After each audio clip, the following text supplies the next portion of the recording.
siap ya monggo bismillah ya. Kalau saya sih 6-7.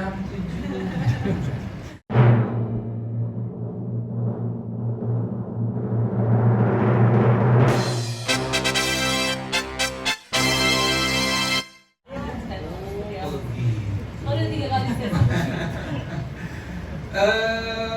Apa namanya, itu nanti kita bahas berdua ya, bagaimana. Karena kan yang hamil Ica ya. Kalau saya kan bagaimana bersedia Ica ya. Kalau Icanya siap ya monggo bismillah ya. Kalau saya sih 6-7. 3 ini buat kami berdua sudah alhamdulillah ya. Kita akan besarkan dengan sebaik mungkin. Tapi kalau nanti misalnya Ica bilang, yuk kita tambah lagi misalnya gitu kan, wah saya sih siap, insya Allah. Ya, dan ada Prof Hamim juga di sini kan, jadi insya Allah kita bisa konsultasi juga dengan yang ahlinya lah gitu ya, seperti itu. Insya Allah. Tidak mungkin ada perasaan haru dari saat mengajari perempuan.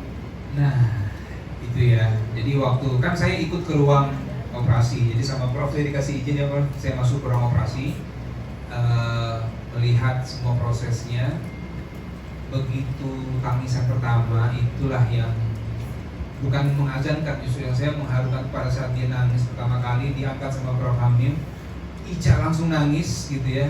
Terus saya masih bayang itu masih Rendra Malik waktu lahiran, dan harunya di situ sih saya. Terus melihat pertama kali dokter anak membersihkan, kemudian saya lihat wajahnya pertama yang ada di kepala saya ini Rendra banget waktu pertama kali lahir ya, mukanya Rendra banget tapi juga mirip saya masih kecil gitu. Jadi perpaduan itulah, itu satu keajaiban. Jadi Allah berikan sesuatu yang luar biasa lah. Tapi kalau buat saya mengharukan saat pertama kali dengar tangisan dia, kemudian waktu diangkat, Prof yang angkat gitu ya, saya lihat Pak ini anaknya udah lahir, wah itu udah nggak bisa nahan air mata. Saya lihat Ica juga udah nangis ya. Jadi boleh cek Pak.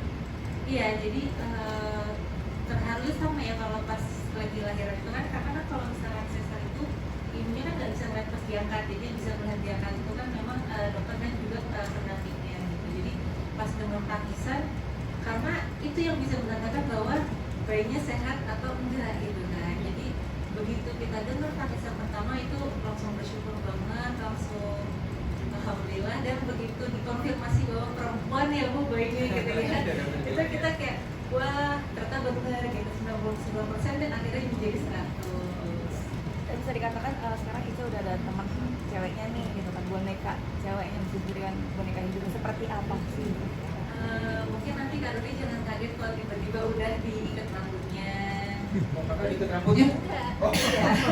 Terus tiba-tiba bajunya kembar gitu kan. Karena kan biasanya kalau perempuan tuh lebih gemes ya sama sesuatu yang kapel-kapel gitu kan. Jadi terus nanti kalau misalkan katanya kan anak perempuan itu lengket sama ayahnya. Jadi mungkin ayahnya juga harus siap kok tiba-tiba harus bisa ngiketin rambut anaknya. Gimana Kak Dede? Mungkin belajar dari ikat rambut ibunya dulu ya. Tapi kalau Ica ini persiapannya sudah beberapa bulan sebelum dia lahiran. Jadi beberapa tiba-tiba paket datang ke rumah gitu ya. Apa nih kok baju-baju perempuan, anak-anak kecil ya, baju-baju bayi, perlengkapan kan. Nah, ternyata Ica sudah menyiapkan itu, dan memang kalau Ica bilang pernak-perniknya emang lucu-lucu gitu. Nanti saya mau harus belajar.